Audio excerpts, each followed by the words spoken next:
2025 সালে উচ্চ মাধ্যমিক পরীক্ষায় সৈয়দ মুস্তাফা সিরাজ রচিত ভারতবর্ষ গল্প থেকে একটি প্রশ্ন অবশ্যই আসবে। যে প্রশ্নই আসুক না কেন, এই উত্তরটি তোমরা যদি লিখে আসতে পারো তাহলে ফুল নম্বর পেয়ে যাবে। সৈয়দ মুস্তাফা সিরাজ রচিত ভারতবর্ষ গল্পে শীতকালে অকাল দুর্যোগে এক বুড়ির আগমন ঘটে। সেই বুড়ির প্রসঙ্গে লেখক বলেছেন, থুরথুরে পুঁজো ভিখিরি বুড়ি, রাক্ষসী তার চেহারা, এক মাথা সাদা চুল, পরনে ছেঁড়া নোংরা কাপড়, গায়ে জড়ানো চিটচিটে তুলোর কম্বল, এক হাতে বেঁটে খাটো লাঠি। সবাইকে অবাক করে যেমন বুড়িটি এসেছিল, তেমনি অবাক করে বাজারের রাস্তার বাঁকে বটগাছের তলায় আশ্রয় নেয়।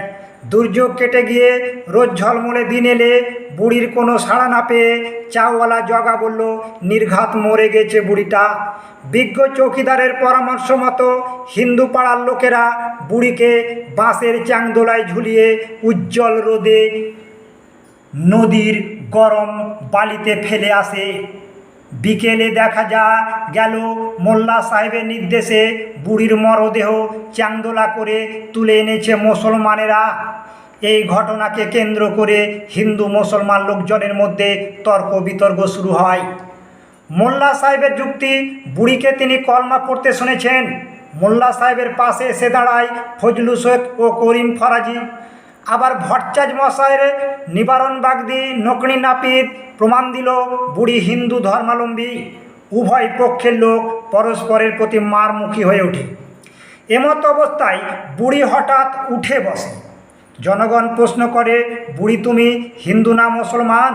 বুড়ি উত্তরে জানায়, দেখতে পাচ্ছিস না?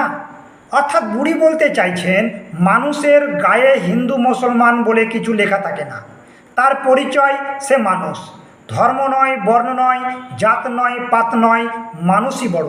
সবচেয়ে বড় ধর্ম হলো মানব ধর্ম।